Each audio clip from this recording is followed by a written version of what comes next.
Hey everyone, welcome back to my completionist playthrough of the Baldur's Gate Saga with SCS. And now that we have taught the Cloud Wizards a lesson, not to mess with us, we have plenty of other things to take care of now.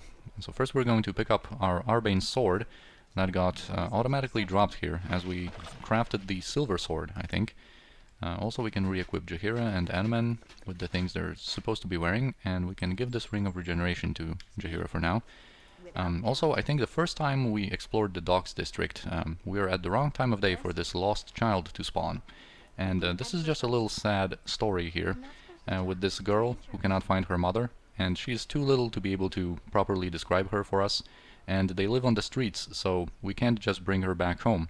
So the only thing we can do here is just give her this piece of gold and hope she's going to be alright. But there is a mod, Quest Pack, that offers a little component that allows us to reunite this girl with her mom, which is pretty cool. But anyway, now we're going to go to the slums, because we have a couple of things to do here. First we're going to head into the Copper Coronet to buy a vital piece of equipment for Kiranai once she gets use any item, and that should be very soon. Yeah, she is close to leveling up, and we are going to get a big chunk of experience in a moment. And also I want to showcase something here with Hexxat. Because of course, as you remember, she's a vampire who just killed this innocent lady Clara right in front of our eyes, and we let her live for a while, just planning our punishment. And we have it now prepared. And also, you know, we don't want our buddy Handak here to have a vampire just plotting behind his back. And we sense that she is up to no good. So I'm going to quick save here. And just as a reminder, of course, she gave us this bag of holding, Dragomir's Respite, with this empty casket. And I'm mentioning it because whenever she dies and when she's in your party, she turns, just like any other vampire, into this gaseous form, and she retreats to that empty casket. And after 8 hours, she is regenerated and restored again. But since she is not in our party here, this can get all sorts of bugged out. If we just try to kill her normally, she's going to turn into that form and basically be able to take an unlimited amount of damage and try to attack us in it. And there's basically no way to permanently get rid of her this way. But if we quick load, we have prepared some disintegrate spells. And we've prepared 3 in case she makes her save versus spell against it. But here we are going to actually do her a favor and grant her her final rest, because her writing is very, very inconsistent. When we met her, if you remember, she told us that she's a complete survivalist, that there is nothing that she won't do in order to, you know, survive and keep existing. But in Throne of Ball, she has a complete 180 shift in her attitude, and I don't want to spoil anymore in case you want to explore that whole storyline, but be assured that this is actually a good deed here that we're doing. Here, you have your final rest here, Hexxat. Anyway, and the next thing we need to do is take our Charisma Cloak out, and also we're going to sell this Armor of the Heart. We also don't need this Light Gem from the Underdark anymore, and I think we're also going to sell this Knight's Gift. This is a leather armor with an armor class of 3 and a Hide in Shadows bonus that Kiranai is not going to need. If we ever want to equip a magically enchanted armor on her, she's going to use this one. The Shadow Dragon Scale, which has a better armor class and gives her some acid resistance, but we have an even better piece of armor for her once she gets that use any item. But anyway, you can drop this priceless artifact from the Underdark just on the floor of the Copper Coronet and get our maximum discounts ready, because we're going to talk to Jolov again and get ourselves the Scarlet Ninja Toe. And that is just a phenomenal offhand weapon. Even in a main hand it's very good. Basically, but it's going to be an offhand for Kiranai. Basically this is a weapon that only monks can use normally, but with use any item, Kiranai is going to have access to it. It's a +3 enchanted Ninja Toe with an extra attack per round, so this is a speed weapon, and also it can poison the target, so you can use that in your main hand if you have a you know a certain class that kind of lends itself to doing that, or if you have a smaller party and you get use any item earlier before you have like some better main hands, I guess. Some classes like the Swashbuckler or a Bard can actually use this in their main hand, and something like Belm, for example, or Kundane in their offhand to get actually 2 extra attack while dual wielding, and actually get some decent amount of attacks per round that way. Yes? But anyway, now we're done in the Copper Coronet. Now on the roof of the Copper Coronet there's this temple to Ilmater, and we are going to visit that as well. If you remember from all the way back in Spellhold, we have encountered Yoshimo for the last time, of course, and he mentioned to us that he was under a Geas, just bound to serve Irenicus, and he had to betray us that way and whatnot. There was no way for him to oppose that kind of order given by Irenicus, and he begged Ilmater basically for forgiveness, I guess. And oh, there's also, I think, the last scene with Habib, finally. We meet him in this temple to Ilmater. And yeah, finally, the priest of Ilmater initiates a conversation. You really must forgive him. He does that on occasion. Yeah, one of the locals, a thief, I believe, from Kalimshan. His name is Habib, and as far as I can tell, he feels guilty about his profession, so he tolls to Ilmater for forgiveness. Yeah, but he has a very peculiar way of trying to achieve redemption. Yeah, poor skittish fellow. Have mercy on him, dear woman. And of course he leaves some gold at this time. But anyway, speaking more about Yoshimo, we of course were able to like carve his heart after we killed him, and here we actually are going to be able to present his case to this priest of Ilmater and grant him some final rest in the afterlife. Yeah, so we have this fellow companion who died in shame, and he wants us to tell us more. Yeah, so he was forced into treachery, begged that Ilmater spare his soul from the hell he was promised. I see. Events took him further than he expected, and he suffered as he struggled between duty and conscience. I have seen such torment in souls before. Very well, we shall take his heart unto the breast of Ilmater. The crying god will determine what torment is deserved or not. If there is suffering undeserved, this Yoshimo will see relief in his eternal rest. And we get 200,000 experience for that. And Kiranai was indeed able to level up from that. So let's actually do that and talk about this major level up in her thief career. So she gets another proficiency point, of course thieving skills and access to high level abilities in a second. And I think this proficiency point we are going to spend into longsword, and we might actually level up longsword a little bit more. We'll see. After this second point, I'm going to think about what I'm going to do with her next proficiency points, because we can go into quarterstaves a little bit more, so that she can backstab with some quarterstaves like Staff of Striking and Staff of the Ram later on, even more effectively. Also, we could give her 1 point into two-handed weapon style, so she can crit with those backstabs more often. But for now, we're going to go for longswords, just so that she can use Daystar more effectively and get that half of an attack per round. And there are also some other longswords that we will probably use on her, like the Answer in Throne of Ball. But anyway, we can keep pumping up stealth. And now we can talk about the Thief high-level abilities. First we have 3 different traps. Spike trap, 20d6, with no saving throw. Do I need to say anything else? This trap is just deadly. It just kills whatever you need killed. Then there's this exploding trap, which has an AoE effect, but for much lower damage, and there's also a save versus spell. It can knock victims off their feet, but this is clearly the least impressive of the traps. And here we have a time trap, which basically gives the thief a mini time stop spell. And for Kiranai, that's going to be incredibly effective. And basically, we are going to go lightly on these traps. As you know, I don't like to use traps too often, or don't use like strategies with involving traps that are a little too broken. But we are going to showcase some of the power of spike traps and time stop traps as well a little bit later. Of course, our first choice is going to be use any item, which is going to allow her to just equip anything, use scrolls, wands, different usable items reserved for different types of classes, alignments, whatever. So this is going to be fantastic. This is just has to be our first choice, of course. Then we have this evasion and then greater evasion, and those would be nice effects if they lasted longer or they came earlier in the game. Like at this point, something that lasts for 5 rounds and just increases her armor class and saving throws is just not that big of a deal. Those are completely not worth it in my opinion. And we're not going to get any evasion or greater evasion skills for her. And then we have assassination. You can only pick this once, and this is a really cool ability that allows you to backstab with every attack in a round. So of course, if we have many attacks with improved haste on Kiranai, she is going to be able to do quite a few backstabs in one round.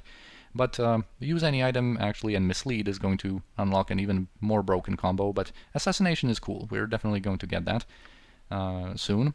Avoid death I also like to some extent. It also unfortunately has the drawback of only lasting for 5 rounds, but this one is actually very useful in a pinch, especially if you get dispelled, if you get your death ward dispelled, because this increases your save versus death by 5, hit points by 20, and most importantly the rogue becomes immune to death magic. And that's not an entirely correct description either, because it basically makes you immune to all types of instant death effects, not only death magic, so not only like Wail of the Banshee or Finger of Death, but also Vorpal weapons that makes you immune to. This also makes you immune to petrification and imprisonment, as well as level drain actually. So this is a really nice ability to just have prepared when things go wrong.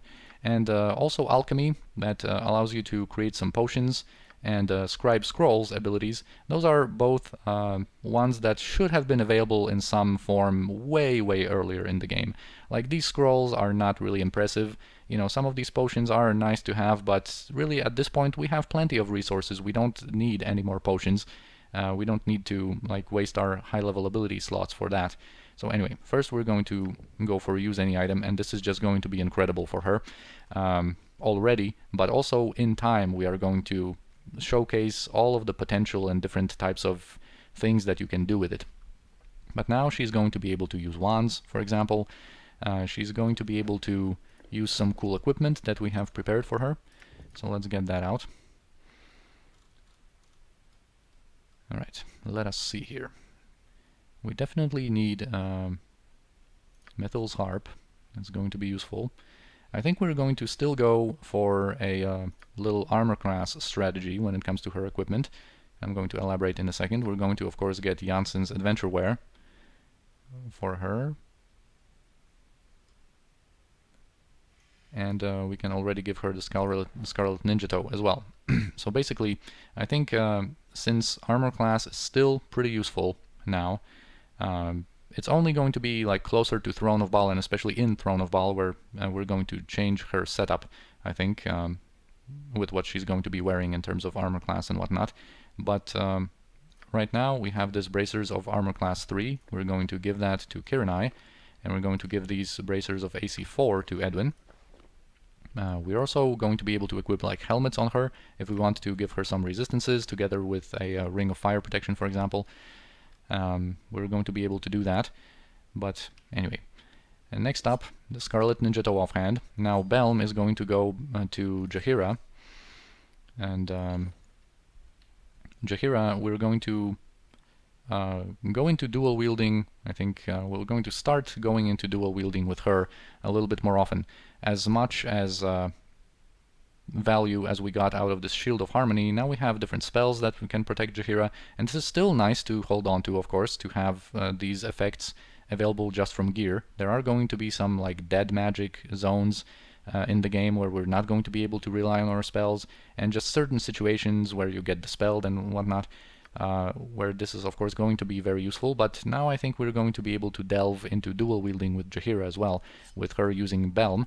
Of course she is a druid, so she can use scimitars, and she's going to have 4.5 attacks when we go into that. But let's keep her like as she is for now. Anyway, Janssen's adventure wear, or Janssen adventure wear.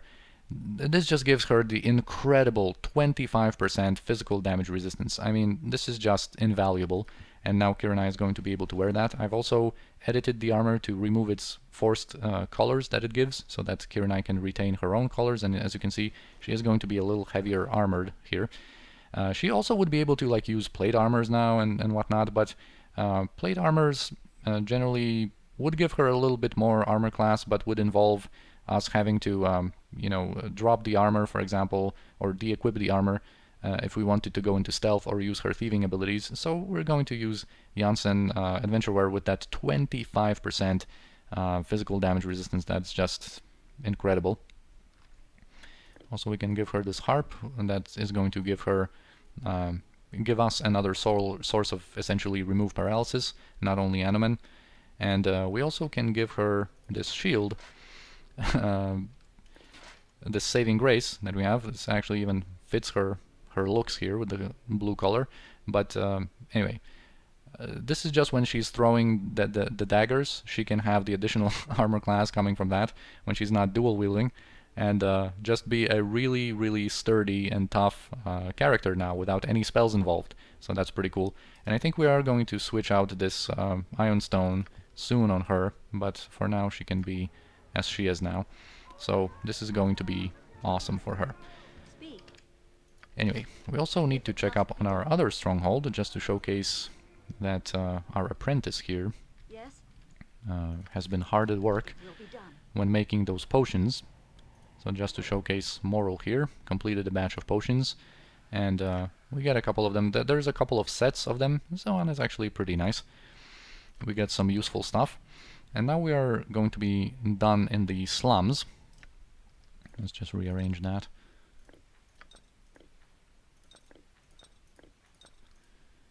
Right, and now we're going to go into Joaquin's Promenade, because we have a certain vendor to visit there. That's why Senashira has not de-equipped her Cloak of the Nymph. Here, when we go into the Adventurer's Mart and talk to Ribald, he's going to have some more stuff for us now.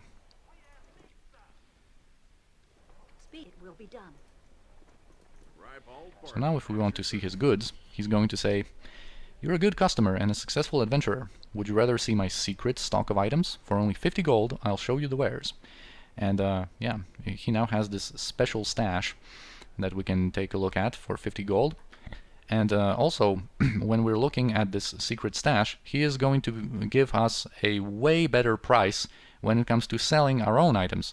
So if you remember, that Sverfneblin merchant in the Underdark, who already had above average prices, was able to buy this full plate mail, for example, for 2100 gold. And Ribald here offers us over 3,000, or like 5,500 for the Blade of Searing. Yeah, we're going to be able to get some serious cash, and we are going to need it, because he has a lot of expensive scrolls that we are going to get. But anyway, let's take a look from the top here at his selection. Helm of Brilliance. This is a really important piece of equipment. 40% fire resistance from this helmet.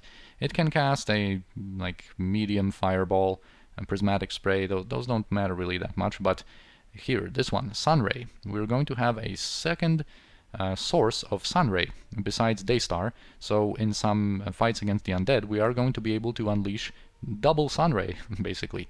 One from Daystar and one from this helmet. So this is really nice. We are of course going to get that. Then from some other unique equipment, he has this trapeze plate that gives us an armor class of -2, but this is a cursed armor that can't be easily swapped to anything else, and gives -2 constitution. I really fail to see the point of this item. If the armor class it provided was -5 or something, then it perhaps would be worth considering. But as it is, it's just, for some characters this means a big HP drop, and the armor class it provides is nothing special anyway.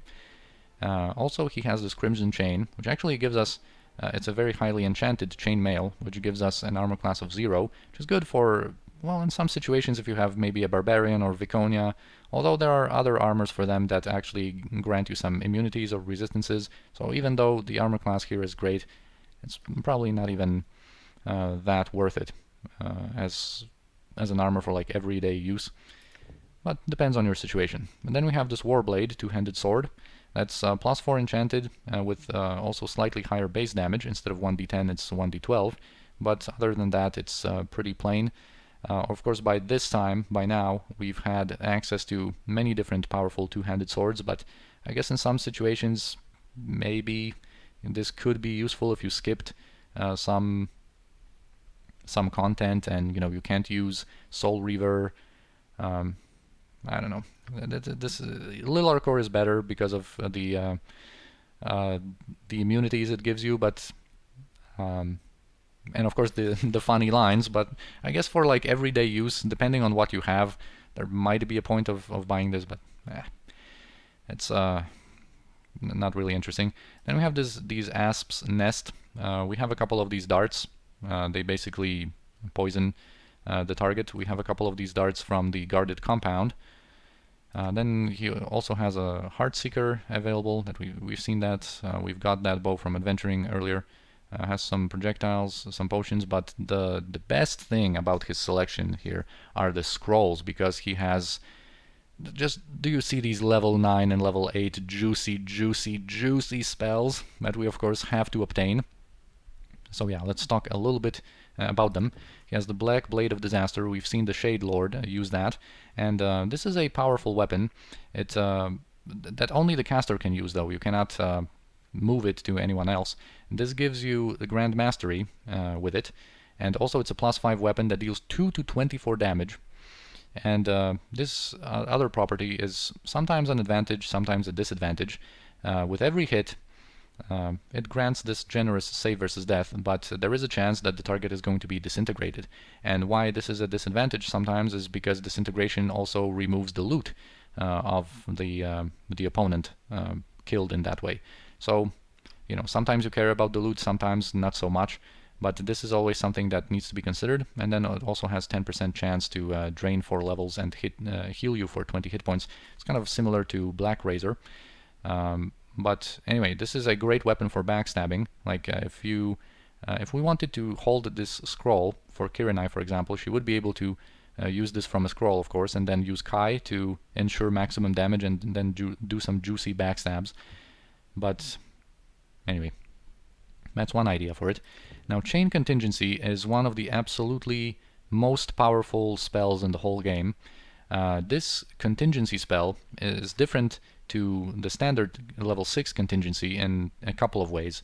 First of all, it can store 3 spells instead of 1. Then it goes up to level 8 with those spells, and on top of all that, you don't have to target yourself with this contingency. You can target enemies with it. So this just opens so many different opportunities and combos, and like so much flexibility it gives you. You don't have to use this like pre-combat. You can cast this in combat, although it has a rather long casting time. But basically, like, you can just set it to whatever you need in any given situation. Just put 3 spells in there with the condition of like see enemy or something like that, so it triggers automatically, and then just unleash the spells. And of course, you know, you can put like triple Horrid Wilting and just send it at the nearest enemy, or you know, you can put different protections in there, and just the sky is the limit basically when it comes to this spell. This is just an insanely good spell. Here we have basically the worst level 9 spell in comparison, Energy Drain, that just drains 2 levels. I mean, are you kidding me, game? This is supposed to be a level 9 spell. This could pass as a level 4 spell maybe, but geez, this is just incredibly underwhelming. But we are going to still buy it for some experience that we can get from scribing it. Then we have Power Word Kill. As is the tradition with Power Word series of spells, it does not grant you a saving throw, but if you have over 60 hit points, you are protected against its effects. So it's better on paper than it is in practice. And it's also a single target spell, so mages that, you know, your instinct might tell you, well, mages usually don't have too much HP, right? But mages have a ton of single target protections that you have to dispel in order for this spell to work, and at that point you might as well just use like anything else to kill them. Then we have Shape Change, of course, that we have access one time as a one-time limited wish to give us access to some really nice forms. Of course, the most important ones are the Iron Golem and Mind Flayer, but there are some other cool ones, like for example, Giant Troll and Greater Wolfware have 3 attacks per round.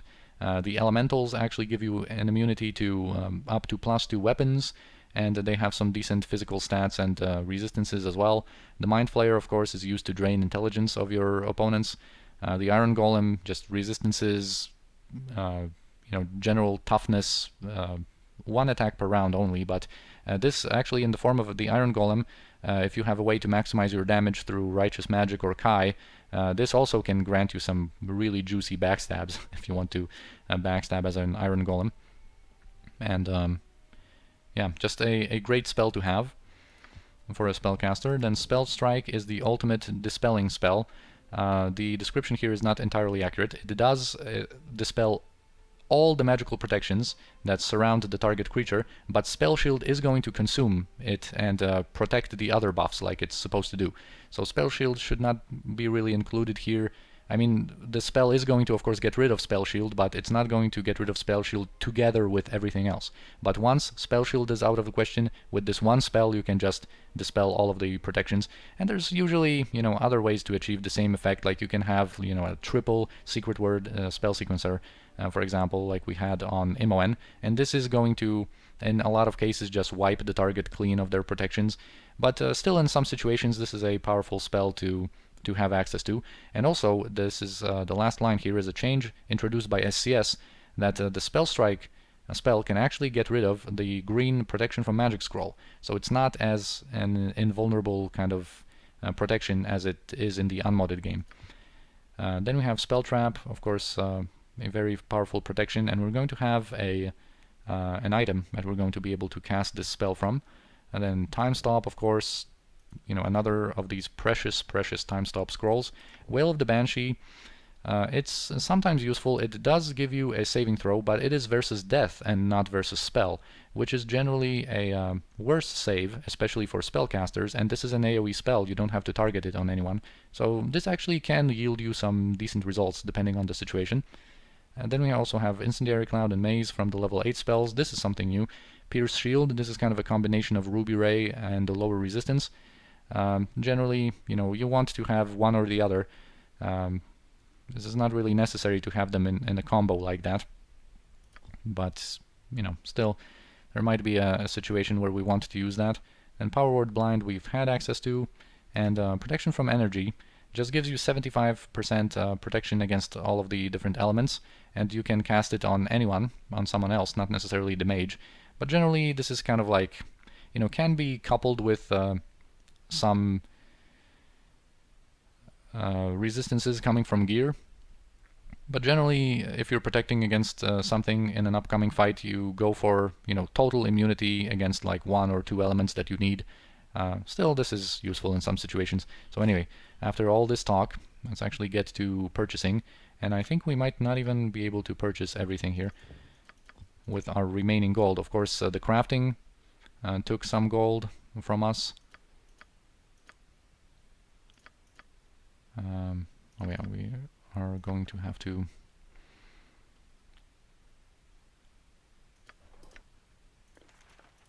rearrange our inventory a little bit. And yeah, we are going to have to sell some stuff. Fortunately, we have to pay this 50 gold every time we want to see his wares, but this is of course not a problem. Actually, we could be purchasing just right into the scroll case. I think we are going to get some mazes for learning purposes. Sinashira knows the spell, but I think Imoen doesn't, and I'm not sure about Edwin. Incendiary Cloud, we can get the Wails of the Banshee. We can get Time Stop. Spell Trap. Alright, we were barely able to purchase everything that I wanted to purchase, but now we have not even 2,000 gold available to us. But, of course, we can now sell. I think this sling is still stolen, but we can sell some of our stuff, and this is going to bring us some money.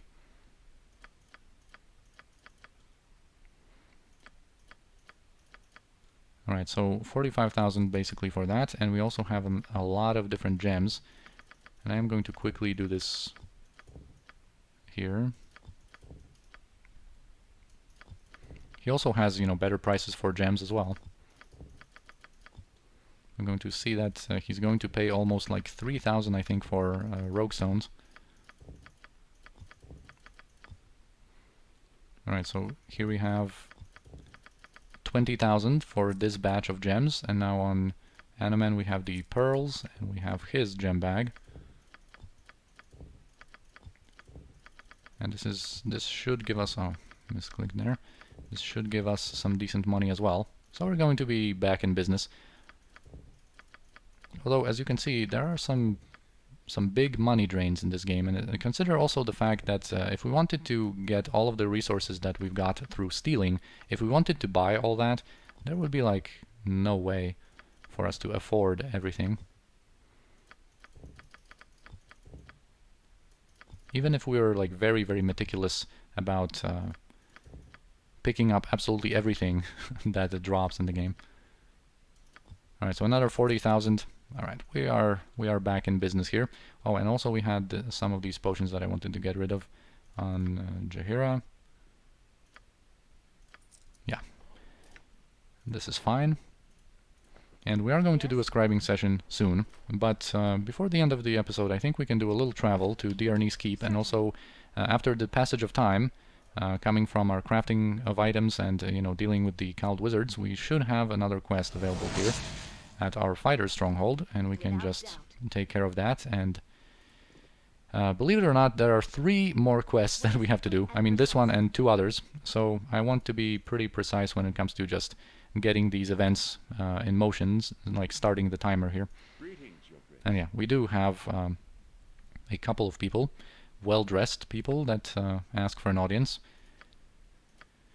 And they are going to be 2 money lenders that are going to want to extort some money off of us, or from us. And my colleague and I are moneylenders, you see, from Athkatla. We have come here to collect a debt that is owed by the late Lord Diarnis of 2,000 gold. We do know that the late Lord is quite dead, but the debt is attached to his property, so I believe it falls on you to repay it. And the Major Domo doesn't know anything about such a debt, and we can trust him, he would know. They apparently have a document with the Diarnis seal on it. And it will look legit, but he is going to mention that the seal was lost during the troll invasion, along with some other things. And this is just a forgery. And they also mentioned that if something was to happen to them, they are going to have their associates, I guess, collect some other debts that the local people here owe them. So, like, how many debts do these, like, Diarnis people have? Like, we have already paid that one guy, Tolmas Bendelia, some of their debts, and now there's more. But anyway, since these are just crooks, we're going to have them executed. And they're like, what? You said this wouldn't happen. You said she was an easy mark. Well, not so easy now, huh? So, have a nice day. Or the rest of it, I guess, the few hours perhaps that you have left. Try to enjoy that time. And here we are going to cover those debts, just in case. And I won't have people hurt because some crooks tried to take advantage of me. Alright, so we get some experience, we lose 1,000 gold, and that's it. Now the timer for the next event is going to start running, and I guess we're going to get to some other business and some more action. Let's let them leave here. Yeah, in the next episode. So I thank you for watching this one, hope you enjoyed, and I'll see you next time.